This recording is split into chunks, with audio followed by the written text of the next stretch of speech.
Olá, bom dia, boa tarde, boa noite, de acordo com o horário que você me assiste. Você que é navegante da disciplina Literatura Brasileira 2, no curso de Letras, da UFMS, neste primeiro semestre de 2022. Seja bem-vindo, seja bem-vinda. Esse é um curso que se pautará pelo diálogo, pela interação, por atividades que faremos de modo assíncrono, eventualmente com alguns encontros presenciais síncronos, mas principalmente é um curso que deve se dar pela interação entre as dúvidas que você porventura tem, as opiniões que você tem, as leituras que faremos e as idiosincrasias e opiniões desse professor que vai, volta e meia, aparecer com algum vídeo e vai trabalhar com muitas e muitas leituras. O nosso curso é um curso principalmente de leitura literária e de desenvolvimento da escrita, tendo em vista os estudos literários, os princípios dissertativos de escrita na nossa área, com os pressupostos formais e de raciocínio lógico, científico, que garanta uma certa rigidez, um certo compromisso de alcançarmos bons resultados no entendimento de textos literários. Os textos literários eh, escondem camadas e camadas de significados. E nós vamos tentar trabalhar a partir do período historiográfico definido para a disciplina, esse esforço de compreensão do literário, daquilo que chamamos de literário. Bem, e a literatura? O que é a literatura? Temos, assim, diversas literaturas. Temos a literatura com diversos adjetivos acompanhando um substantivo que escapa, porque também significou coisas diferentes ao longo do tempo, né? Mas vamos tentar definir a literatura aqui para nós, do ponto de vista do nosso interesse e do ponto de vista daquilo que vamos considerar, tendo em vista que falamos da universidade, falamos de um curso superior, falamos, portanto, de um lugar que procura compreender os fenômenos humanos, e também em outras áreas de conhecimento, os fenômenos físicos, cosmológicos, biológicos, etc. Então, assim, nós estamos na busca de uma compreensão maior do significado de um fenômeno da cultura humana que tem milênios. A literatura tem milênios. Claro, a literatura não foi sempre o que é hoje. Não é ainda hoje somente aquilo que nós vamos definir aqui como literatura. Até porque, do ponto de vista sociológico, e a sociologia e a história têm dialogado muito com os estudos literários em tempos mais recentes, nós estudamos as literaturas com esses adjetivos que eu ali atrás mencionei, quando nós devemos, antes de tudo, classificar, considerar, conceituar a literatura de per si, sem esses adjetivos. Bem, então vamos lá. O que é literatura? Literatura, para nós, é a expressão verbal mais alta que a língua pode alcançar para exprimir significados. Bom, e como isso se relaciona com aqueles autores que não alcançam tal grau tão alto assim de expressão verbal, de compreensão da língua, de manipular a língua com a plurissignificação dos sentidos conscientemente construídos. Bom, essa literatura que não alcança esse nível, mas que por algum motivo alcança outras dimensões importantes do humano, ou dimensões importantes do ponto de vista da evolução de uma cultura, essa literatura também acaba recebendo o nome de literatura, esse nome maior, sem a adjetivação. Essa adjetivação acaba se fazendo recortes nacionais, recortes regionalistas, recortes de grupos, muitas vezes chamados de minoritários, e até de grupos que não são minoritários. Há, por exemplo, a escrita feminina. Bom, as mulheres são um pouco mais de 50% da humanidade, então não é assim uma coisa minoritária, embora seja, do ponto de vista das relações comerciais que a literatura tem também dentro de si, porque precisa ser publicada, precisa ser divulgada. Os países com maiores aportes financeiros, com uma economia mais forte, acabam divulgando melhor os seus autores, em detrimento de autores de países que não têm potência econômica maior. O Brasil, aliás, é um caso raro de um país que tem uma potência econômica maior do que o resultado que alcança na divulgação de seus autores. Nós temos, por exemplo, autores muito inventivos, que inventaram até formas literárias, e esses autores não são conhecidos no exterior por essa inventividade e por terem criado formas específicas de narrar. Eu vou dar 2 exemplos rápidos, só para que vocês compreendam isso. Machado de Assis escreveu o Conto de Atmosfera, que a humanidade inteira atribui a Anton Tchekhov, um russo que viveu no final do século XIX, faleceu em 1904, então no começo do século XX, que só escreveu o Conto de Atmosfera 10 anos depois do Machado de Assis.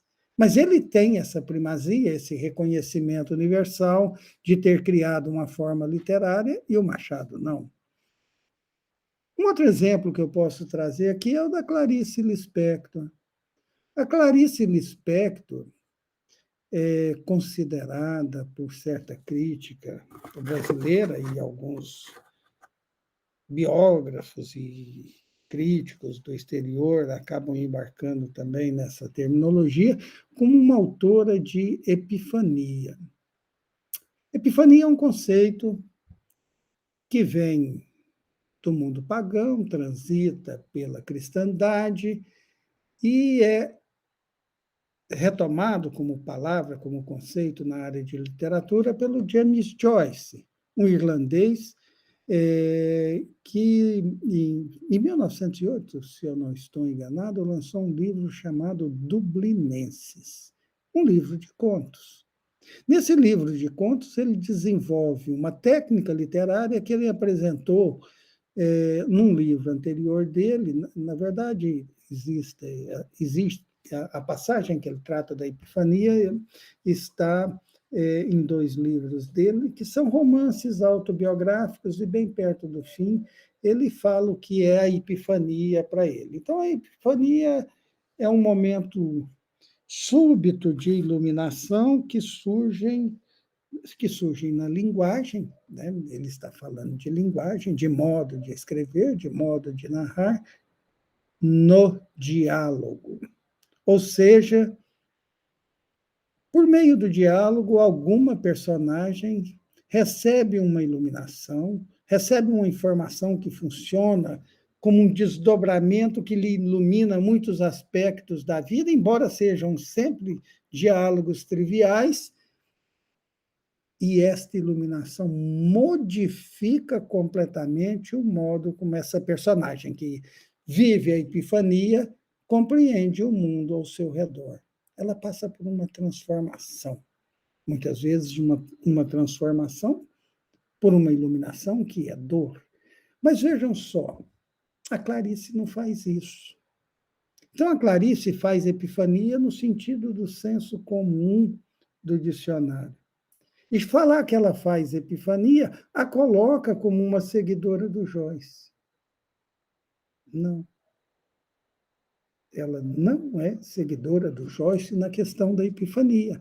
A Clarice faz algo que poderíamos nomear de modo mais apropriado como autofanias. A personagem vive uma experiência e, a partir dessa experiência, ela se. Não. Ela não se transforma como no Joyce, na epifania joyciana. Ela vive a experiência e depois, como está no final do conto Amor, ela apaga a flama do dia, como uma vela que se apaga ao vento. Ora, esse é um processo muito diferente do Joyce. E é compreensível que seja diferente. Joyce nasceu na Irlanda, era católico, viveu na França antes da Primeira Guerra Mundial.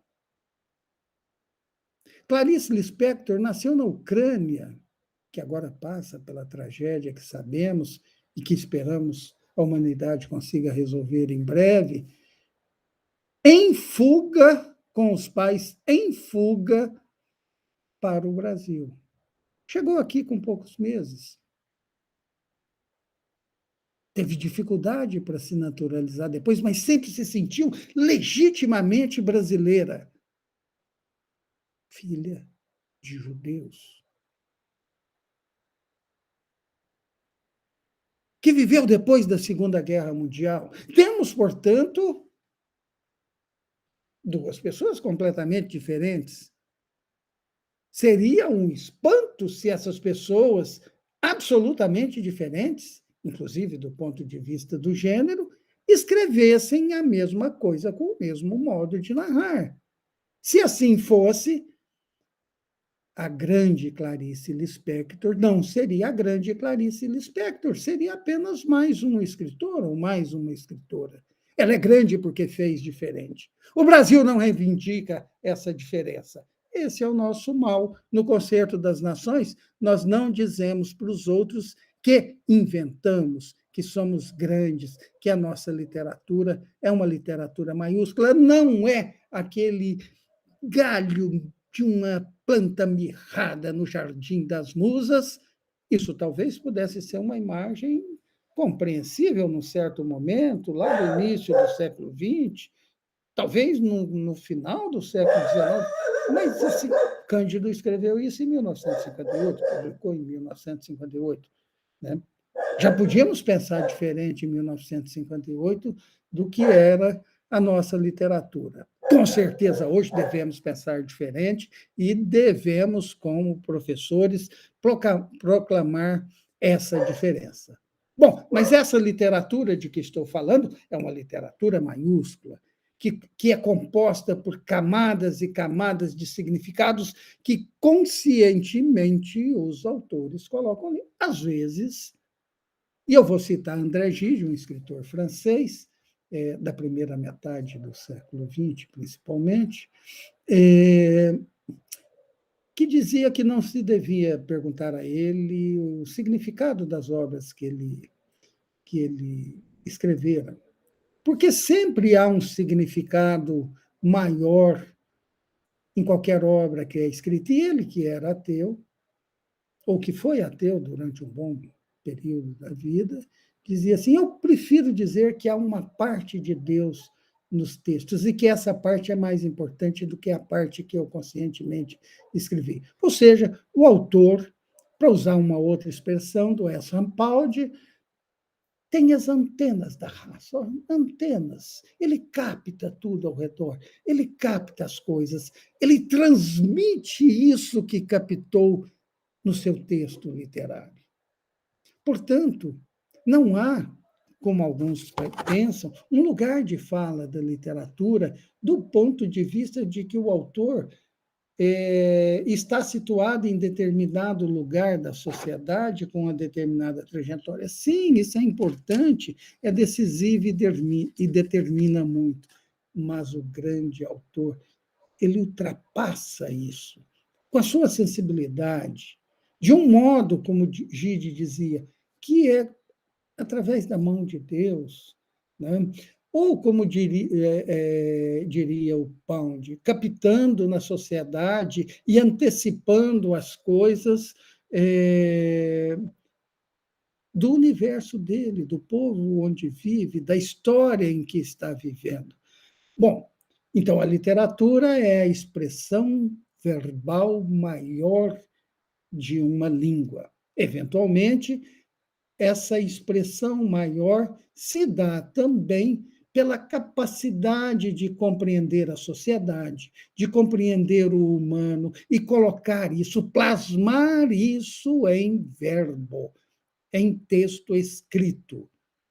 E como o escritor coloca coisas ali que nem ele sabe, que é a mão de Deus, que é a antena da raça, cabe a nós, modestamente, e nosso papel é suplementar, como professores, como estudiosos, como leitores, expor, decupar, buscar, mergulhar nesses textos e mostrar aquilo que ele tem além da primeira impressão, da epiderme do texto.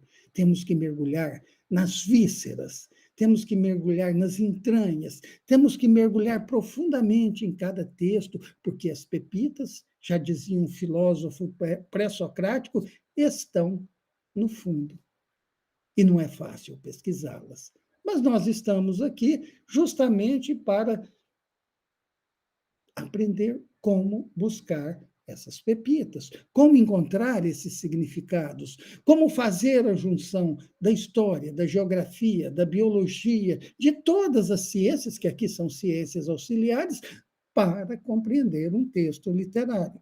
Então, literatura é esse texto polissêmico, de múltiplos significados. E nós vamos mostrar esses múltiplos significados. Se um texto é raso, se um texto não é polissêmico, se um texto que se pretende literário não tem essa expressão verbal no mais alto nível da língua, ainda que eventualmente não tenha, mas tem a apreensão do humano, a compreensão do social, a percepção de um futuro daquela língua, daquele país, daquela região, daquele povo que retrata, né? Esse texto não será literatura, ainda que chamemos de literatura. Quando falamos assim, a literatura de massas, a literatura de entretenimento, a literatura de autoajuda, nós estamos justamente circunscrevendo um tipo de literatura que não alcança esses parâmetros. Temos literatura de propaganda também, temos literatura religiosa, temos literatura que se volta para divulgar certos princípios ideológicos. Feito isso, o autor mata o texto dele que se bebe da polissemia. Né? E eu ia dizendo do exercício múltiplo que contém em cada texto, né? E é a busca deste exercício múltiplo que cada autor realiza, plasmado no texto, ainda que o autor não tenha consciência disso, que faz com que um texto literário seja o texto literário, que ele contenha em si muito além daquilo que parece à primeira vista. Né? E aí, como a literatura realiza isso, a literatura tem uma importância central no que é o humano que somos.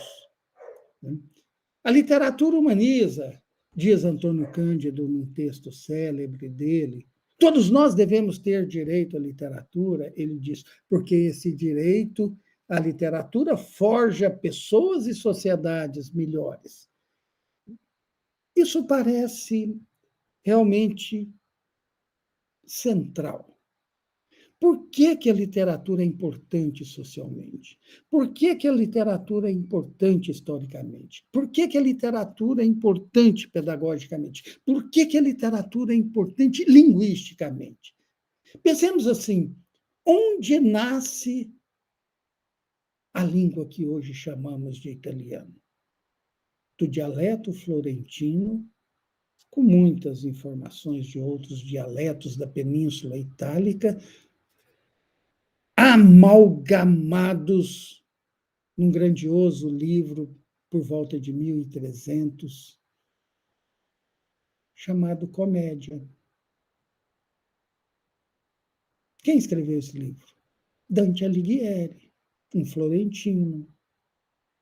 E o livro foi tão impactante que os leitores apelidaram a comédia de Dante de A Divina Comédia. E assim conhecemos esse livro hoje, A Divina Comédia. Ali nasceu o italiano. O português, todos nós sabemos, foi ali se separando do galego-português a partir da criação do Estado Nacional Português, o primeiro Estado Nacional forjado na Europa, ainda no século XIII, mas se configurou com a força de uma língua autônoma com os Lusíadas dos Camões, de Camões.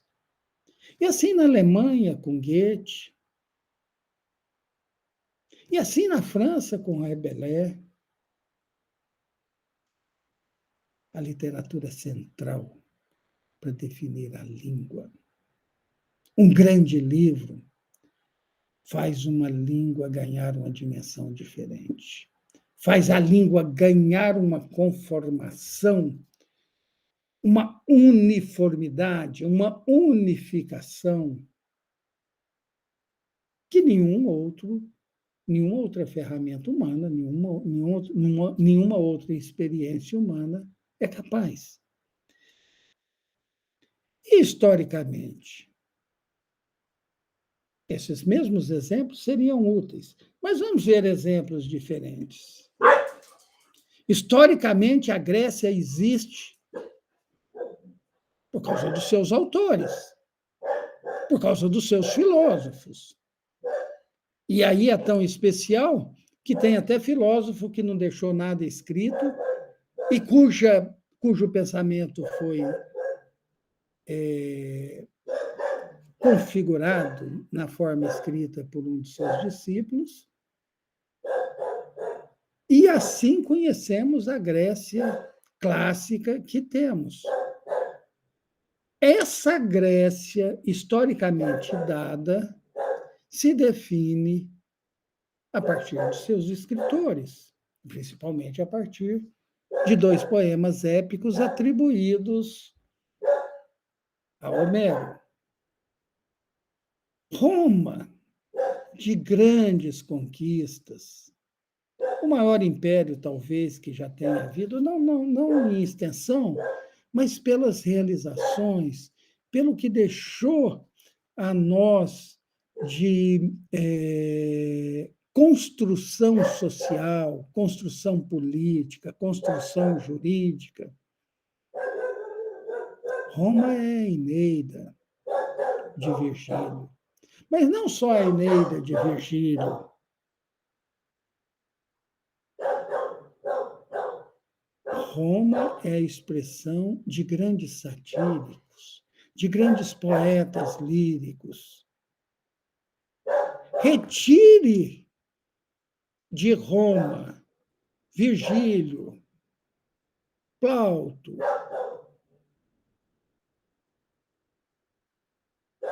seus grandes poetas, Ovídio, retire os retóricos, os pensadores da língua, retire os pensadores do direito, aqueles que registraram em poemas pastoris o modo de vida no campo naquele tempo da Roma clássica. Retiremos isso. Retiremos os historiadores que registraram a história de Roma, a história dos grandes estadistas e dos tiranos enlouquecidos. E Roma não existiria. Aliás, isso é fácil nós pensarmos. Roma nos delegou tudo isso. Grécia não registrou sua história das cidades-estados deste modo. E, portanto, nós temos de Roma um conhecimento muito mais aprofundado. Antes do Grande Egito, que também teve os seus autores registrando, nós tivemos na região da Mesopotâmia, a Caldeia, a cidade de Ur, e ali nasceu Gilgamesh, um poema épico. Talvez o poema mais antigo que tenha sido escrito por nós, humanos, só o Gilgamesh. Nós conhecemos pouco dessa sociedade da Caldeia, ali onde hoje é o Iraque, entre os rios Tigre e Eufrates. Vejam bem que aí nós temos, historicamente, dado a importância da literatura. E eu estou falando de coisas muito instrumentais. E vou falar de uma que é ainda mais instrumental e mais decisiva, porque diz respeito ao futuro. Eu estava falando do passado. E o futuro é mais importante do que o presente. O futuro é mais importante do que o passado. Nós construímos o futuro conhecendo o passado. E se conhecermos bem o passado, daí mais uma importância da literatura, vamos poder tomar decisões melhores no futuro. Mas eu estou me referindo, antes de tudo, à importância pedagógica da literatura. Meninas, meninos, aqui entre nós, não há nada mais importante como disciplina numa escola e até mesmo na universidade, que a literatura.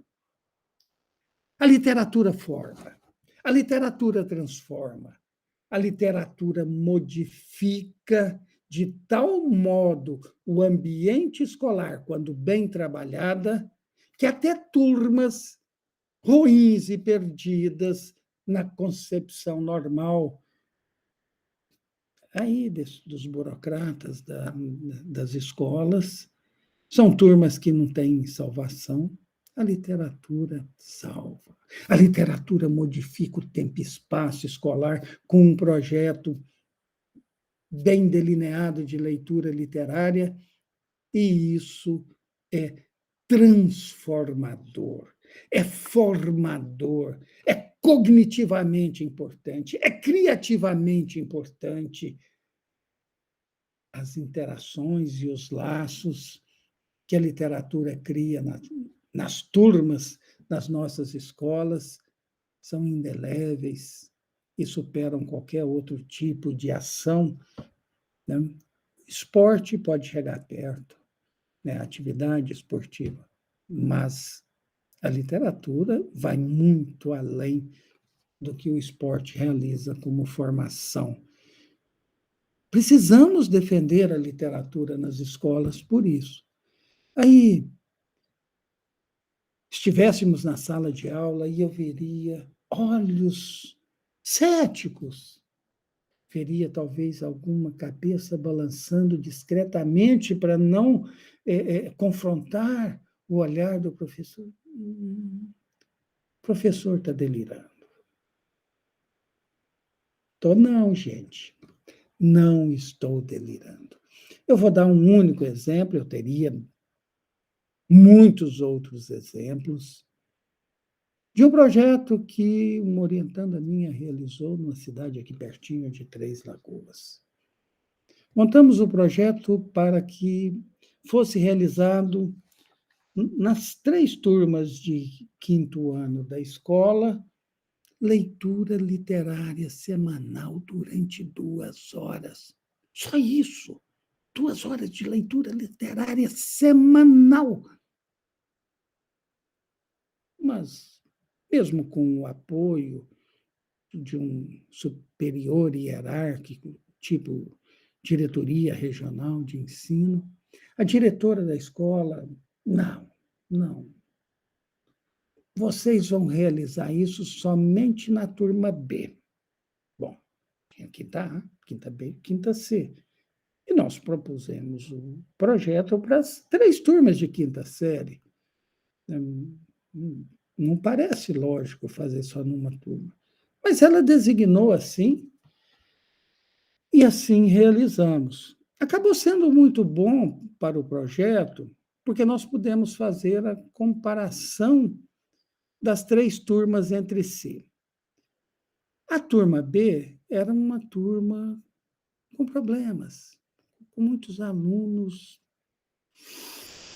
difíceis, daqueles alunos que inquietos, né, que não prestam atenção na aula, que brincam e relaxam.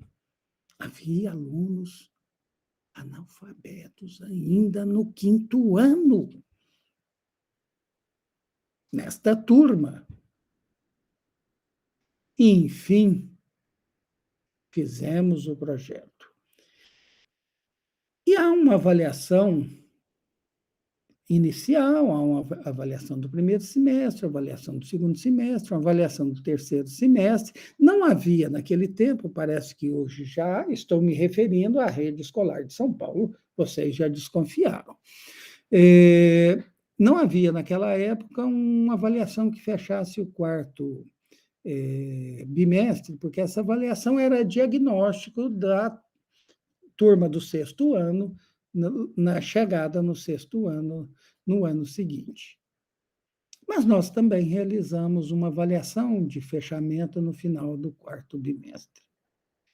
A nossa turma, cuja avaliação diagnóstico partia de 13 pontos abaixo entre as outras 2 turmas, no final do ano, na última avaliação, estava 40% acima da média das outras 2 turmas.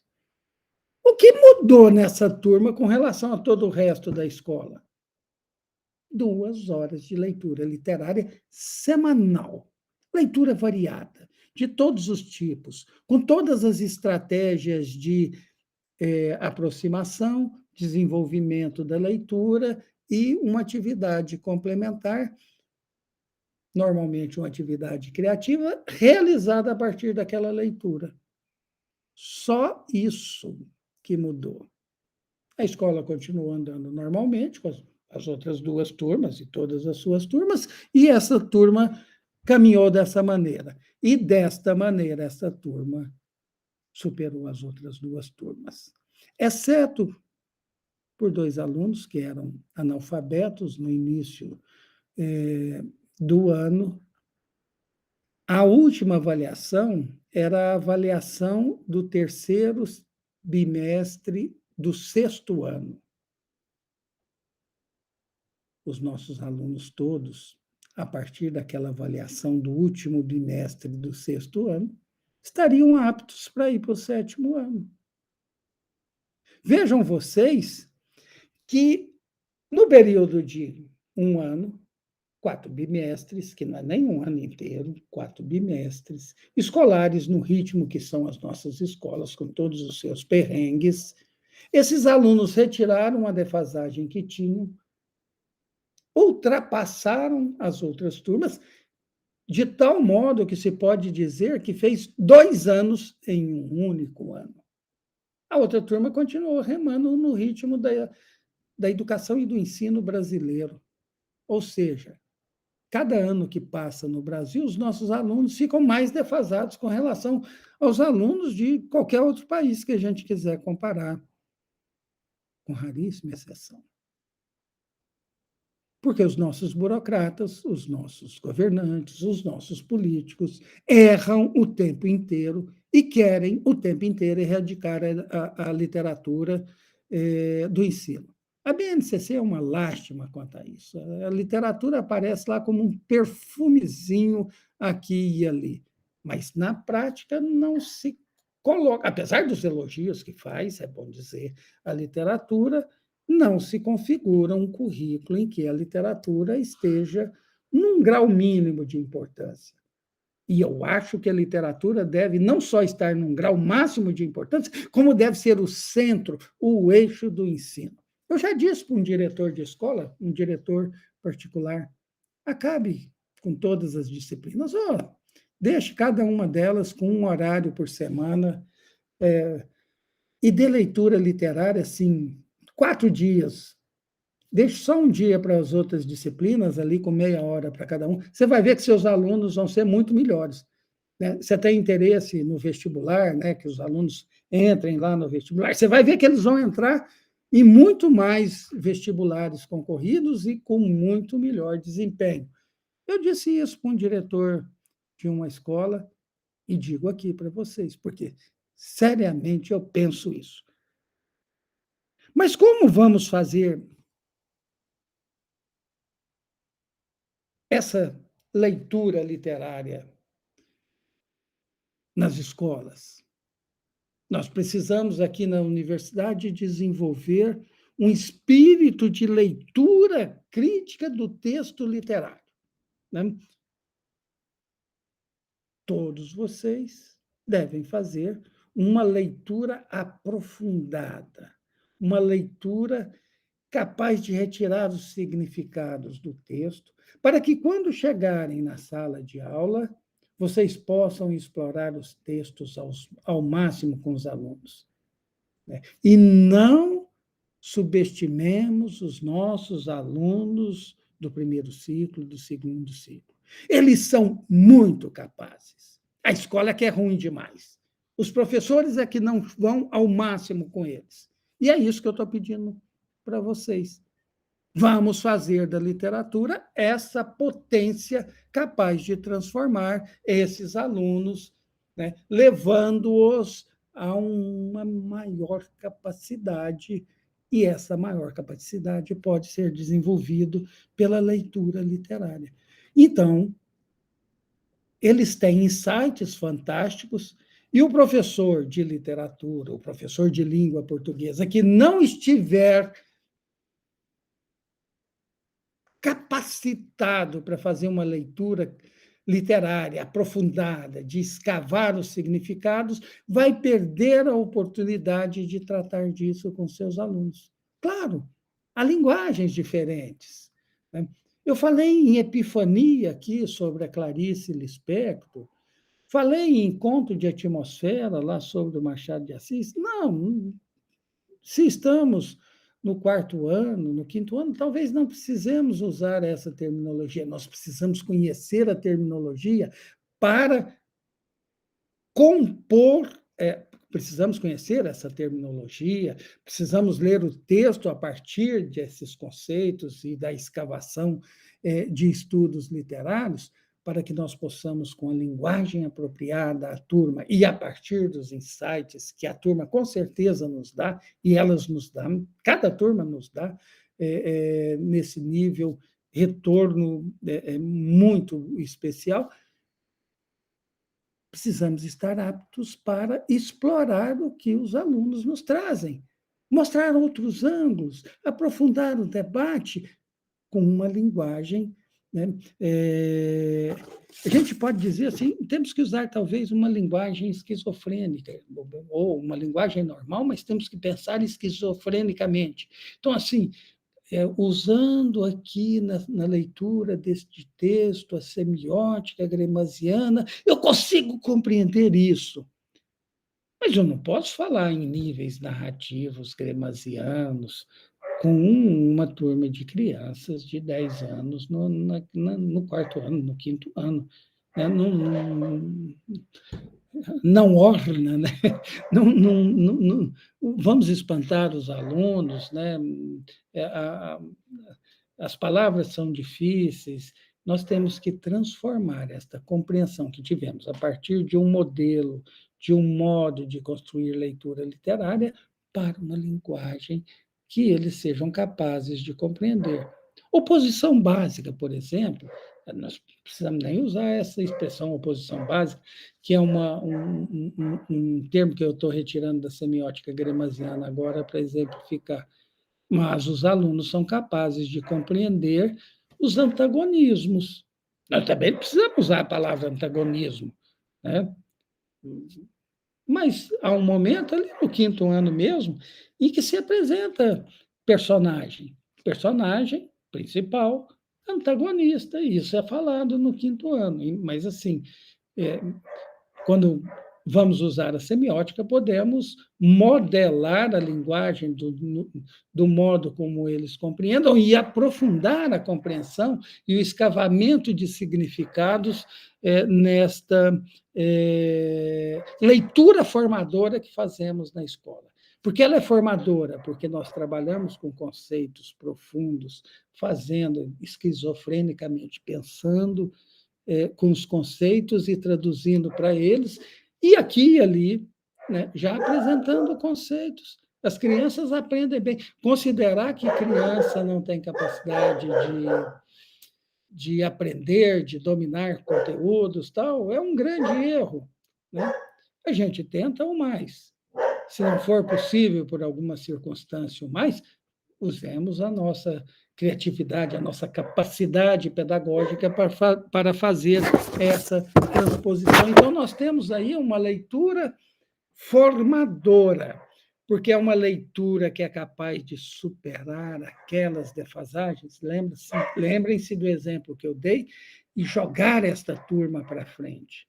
Se conseguirmos fazer isso, se conseguirmos vender na nossa escola isso, nós vamos fazer com que as turmas avancem muito. Vamos fazer muita diferença na vida de muitos alunos, né? Porque eles, na medida em que eles saem melhores de uma única experiência de leitura literária, eles carregam isso pela vida, esse aprendizado, essa leitura. E vejam bem, se eu não leio nada, eu tenho a minha vida. Se eu leio 10 livros por ano, eu vivo a experiência de 10 outras histórias. Se eu leio um poema denso, um único poema, 5 versos, 8, 10, 14 versos, um soneto, a vida desses poemas se incorpora em mim.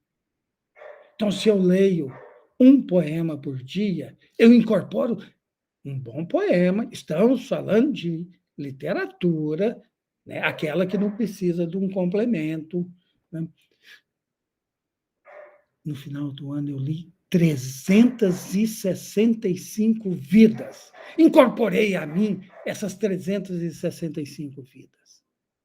É muita vivência, é muita experiência, é muita capacidade verbal manipulada, que vai fazer com que eu seja capaz de me expressar melhor, que vai fazer com que eu seja capaz de escrever melhor nas necessidades operacionais da vida.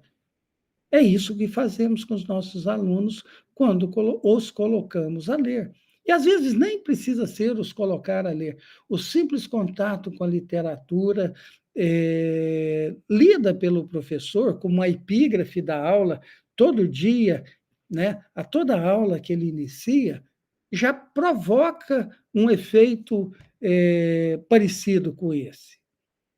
Eu tenho exemplos disso também, eu não estou falando no vazio, não. Né? Não cabe aqui, porque a nossa aula, essa é uma aula introdutória de literatura brasileira 2, então eu estou só situando o campo, não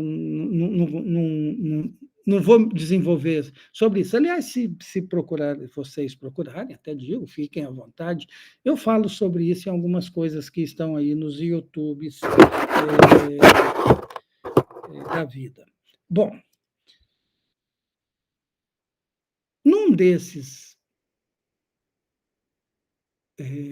cursos aí, curso não, foi uma palestra, não, que está na internet, o tópico de chamada é Por uma Literatura Selvagem. Acho até que foi um mini curso, e participou comigo a orientanda que deste caso que eu contei, da turma que transitou da defasagem para ficar muito acima das turmas com as quais foram comparadas. Nós defendemos ali por uma literatura selvagem, né? Aí nós classificamos a literatura selvagem na escola. Por que por uma literatura selvagem? Porque, assim, está ficando com tanta moda a literatura que a hora que nós falamos assim, que literatura que nós queremos? Nós queremos aquela primeira literatura, aquela que não tem discussão sobre o que é literatura. Mas que literatura é essa?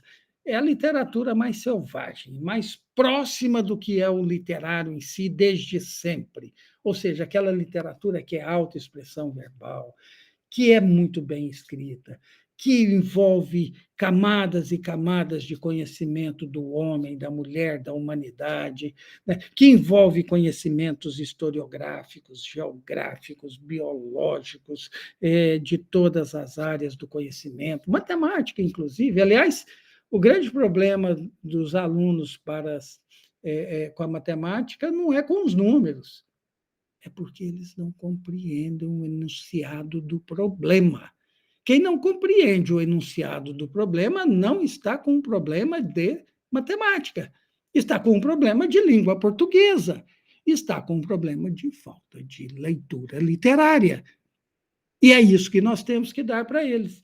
A BNCC não dá, a estrutura da escola não dá, a apostila que chega da Secretaria da Educação ocupa todo o espaço, né?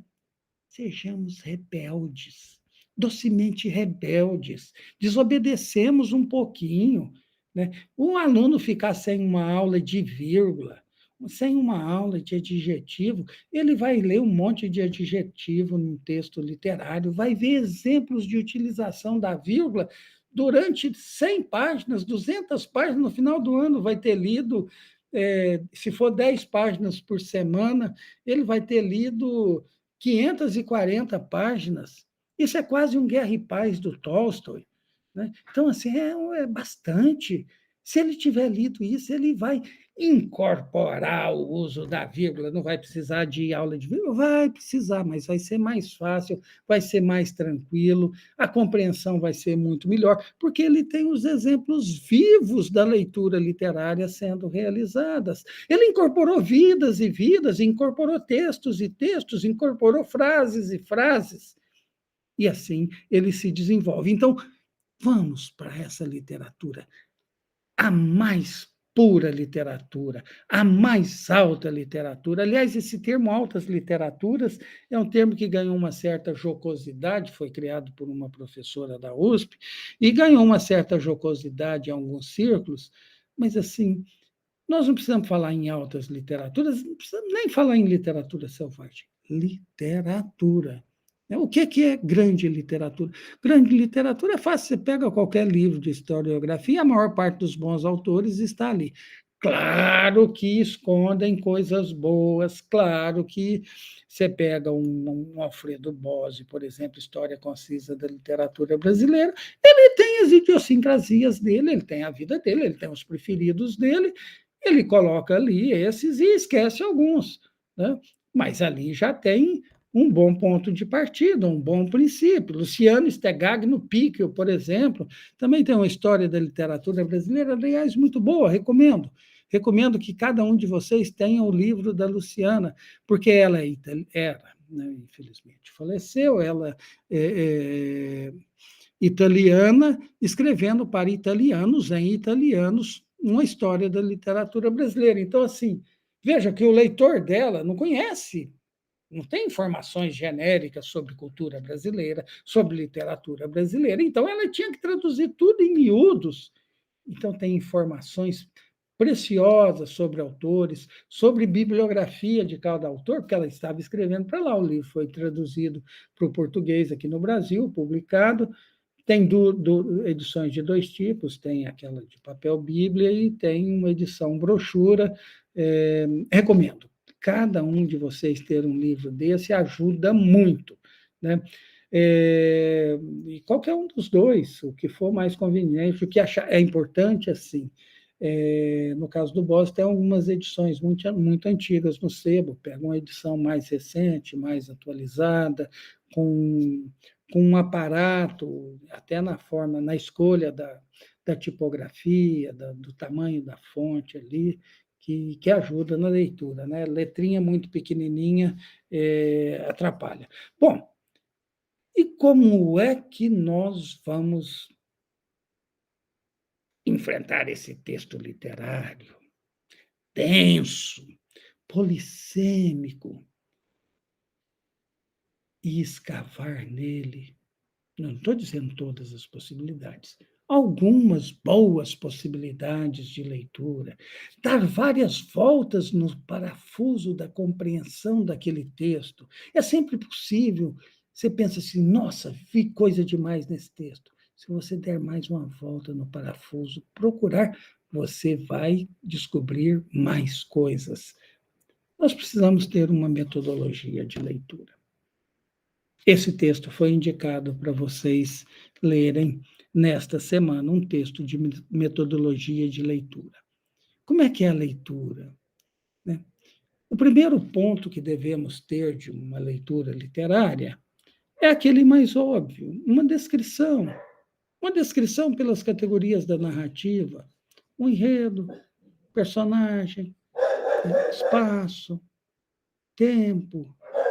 Alguns professores chamam isso de operadores de leitura, não importa o nome. Essas categorias básicas, sendo descritas, já é um princípio de leitura literária. É o primeiro passo, a descrição. No poema, descrever a estrutura do poema, a estrutura das rimas, a estrutura fonológica, a estrutura sonora do poema, é o início da descrição. Também faz parte desse primeiro movimento descritivo, claro, dizer qual que é o tema, né? O enredo da narrativa, o tema central e a forma de abordagem do tema central, normalmente, no caso lírico, é uma impressão, um sentimento. Descrever isso é o primeiro passo. O segundo passo, né? E aí nós começamos a perceber como usamos mal as palavras. O segundo passo é uma análise. E a gente pede para os nossos alunos assim, analise tal texto. Né? Analisar tal texto é dividir o texto em partes menores. Analisar significa exatamente isso, dividir em partes menores para partir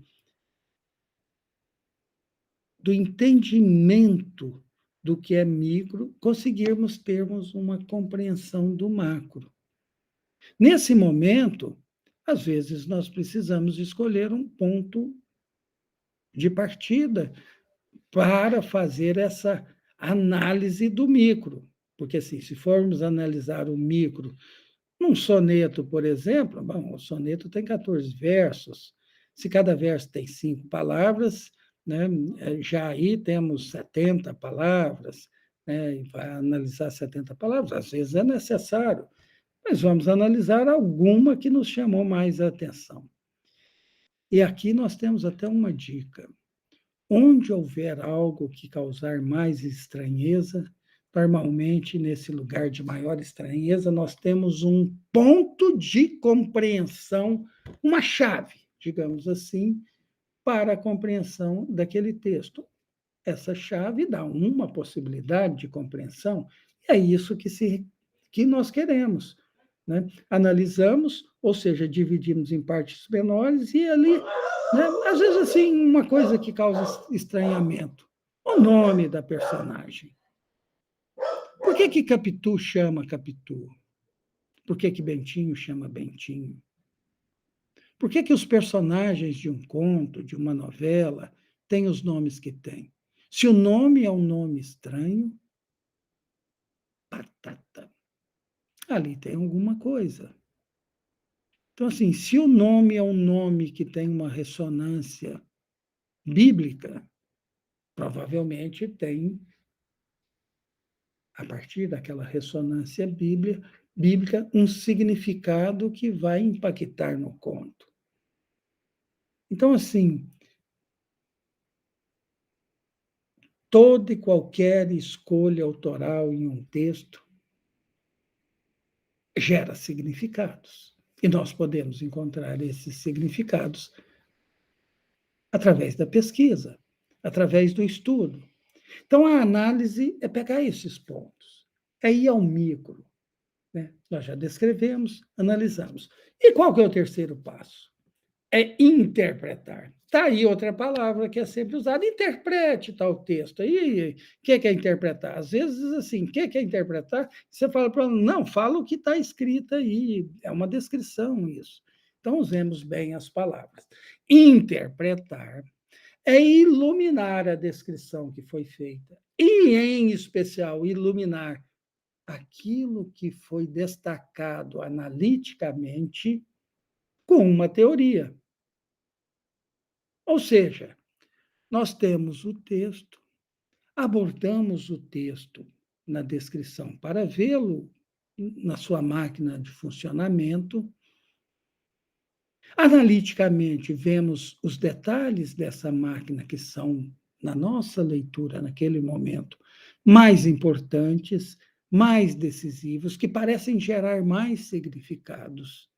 E aí nós vamos procurar esses significados iluminando o que destacamos na análise com uma teoria. Então, se nós vemos o funcionamento de um antagonista de um modo visceral na narrativa, ou uma oposição visceral num poema, nós podemos usar, como eu mencionei, a leitura semiótica de Gremar, que trabalha justamente com esses pares opositivos. E, a partir desses pares opositivos, encontra os significados, teoricamente, há os passos para fazer isso. Né? Podemos iluminar com a história, se o texto nos permite isso. Né? Há também, aqui é preciso dizer, o texto nos diz aquilo que ele precisa, teoricamente, para ser melhor compreendido.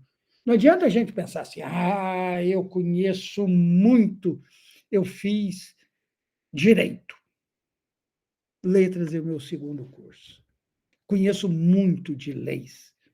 Mas se o texto não trabalha com nada deste âmbito do direito, do jurídico, do legal, do ilegal, não vai haver como utilizar o direito ali.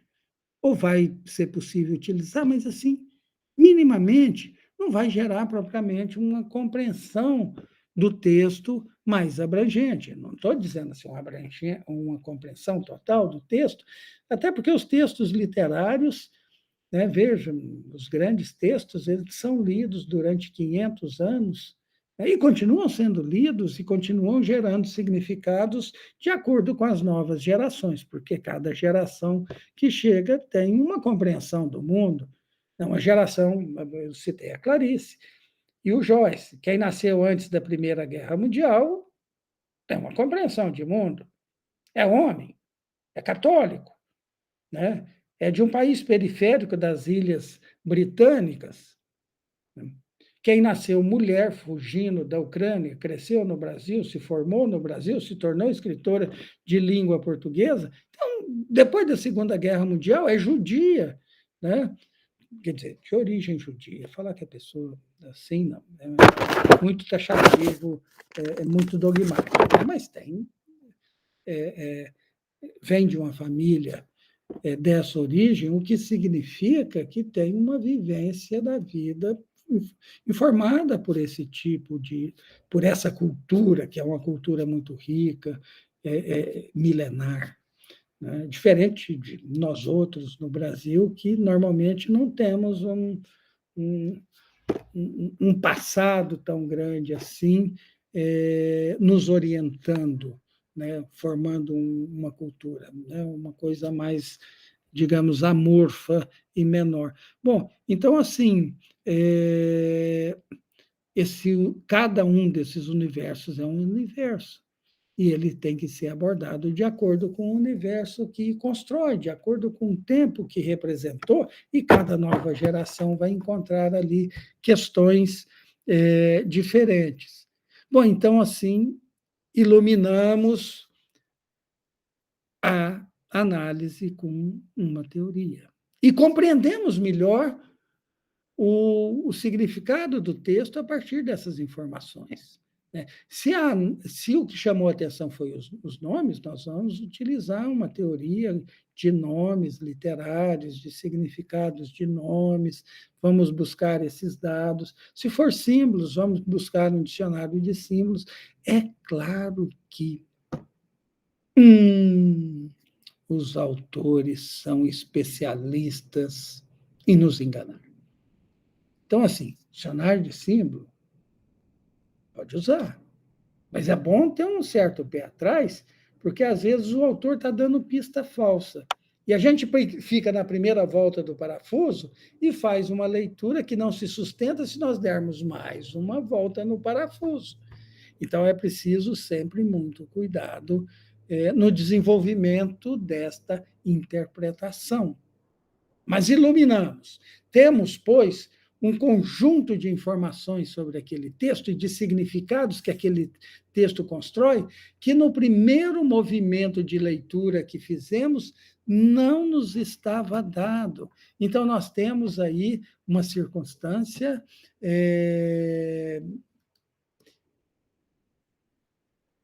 de que precisamos dar um passo além. Esse passo além nós poderíamos chamar de hermenêutica, de exegese, ou seja, é tentar compreender aquele texto em relações mais amplas com o seu contexto, né? Com a personalidade do seu autor, com outras obras do autor.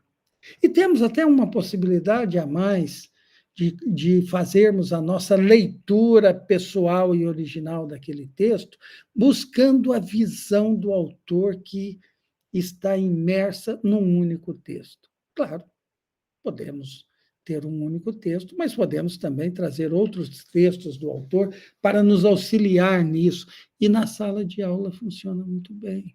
Leituras complementares, informações dadas durante o processo de leitura de outros textos do autor, né, de outras vivências do autor, do mesmo modo.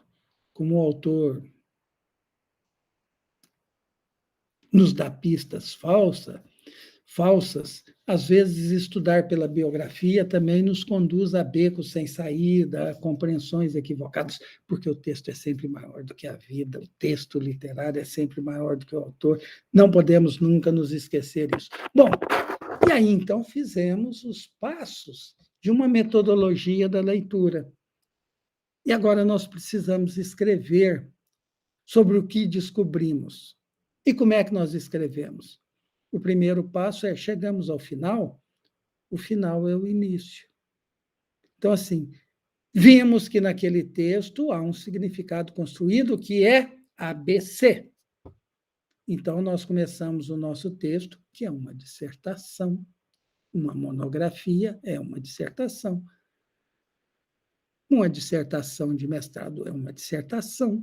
Uma tese de doutorado é uma dissertação. Muda o aprofundamento, o alargamento da pesquisa, mas é sempre quando o professor fala, faça uma dissertação que tenha 30 linhas, o Enem, por exemplo, né, que a maior parte de vocês acho que passaram pelo Enem, o Enem pede um texto dissertativo. Qual que é a primeira regra do texto dissertativo?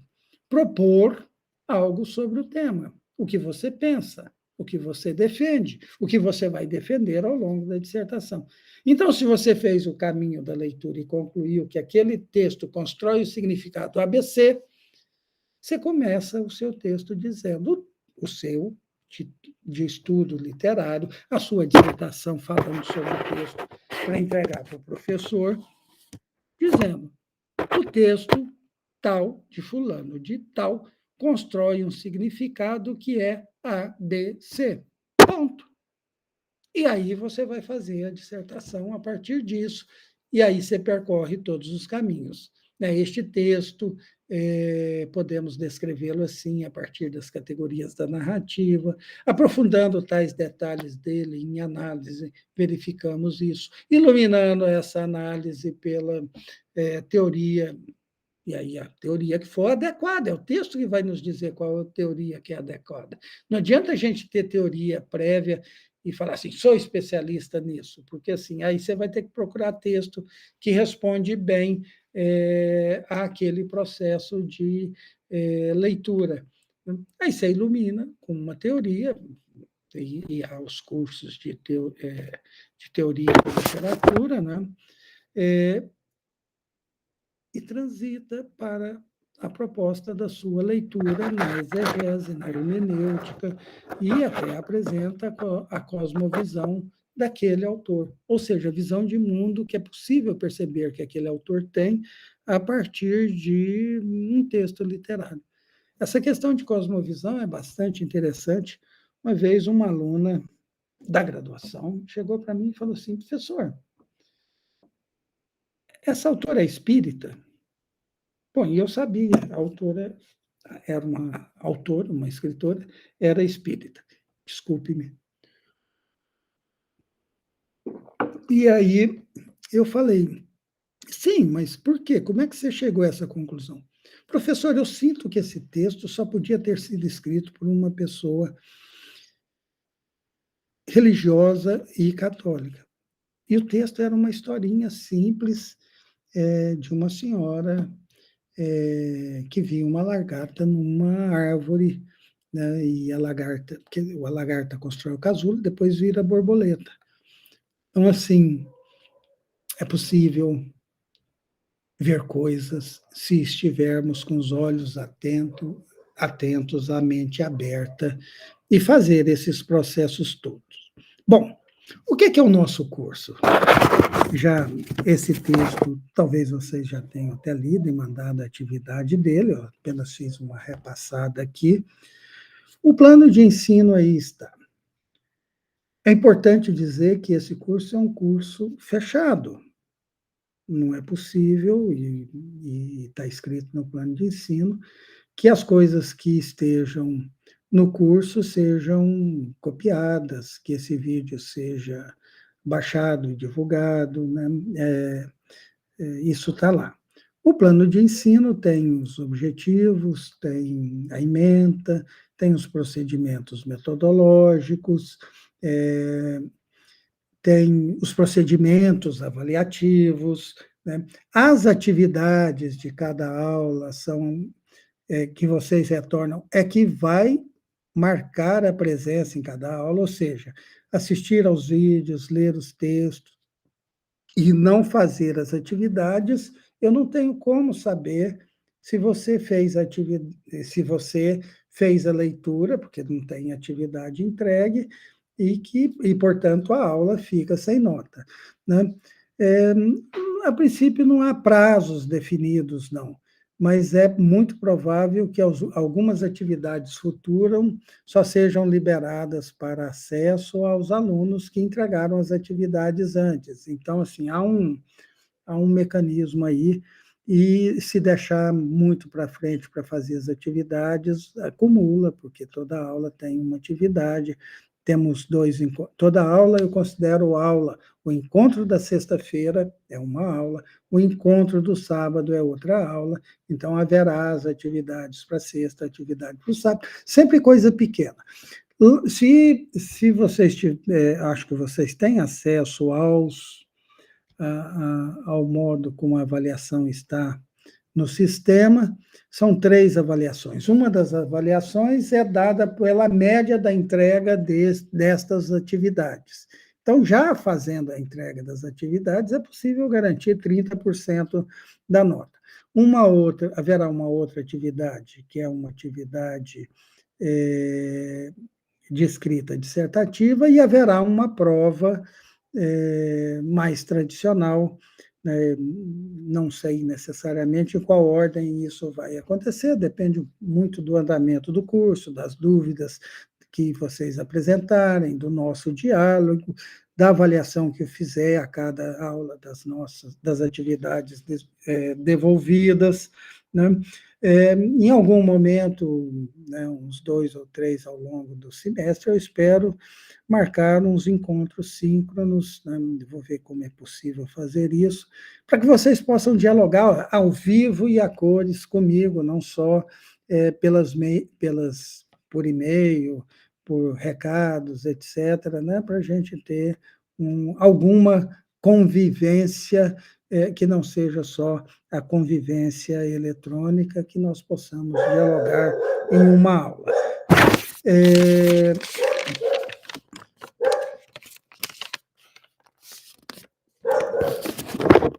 Eu espero que nosso curso seja muito tranquilo, seja muito legal. Estou aberto para conversarmos, para trocarmos ideia, para dialogarmos. As dúvidas que tiverem, por favor, escrevam. Vocês já receberam um e-mail meu, é o melhor meio de contato, porque é o e-mail institucional, com o e-mail institucional, e as dúvidas que me forem apresentadas, que forem dúvidas específicas, pontuais, pessoais, elas terão a resposta pessoal. Eventualmente, se a dúvida for algo de interesse, eu socializo a resposta, embora por procedimento, de uma maneira geral, eu não identifique quem fez a pergunta de modo individual. Então, e aí eu socializo a resposta para que todos, né, a dúvida de um pode ser uma dúvida do outro, e mesmo quando não é, repetir alguma coisa ajuda. Muito obrigado pela atenção, estou à disposição, vamos aprender muito, assim espero, ao longo desse semestre. Um beijo, um abraço, e como eu sou de Minas, um queijo para todo mundo.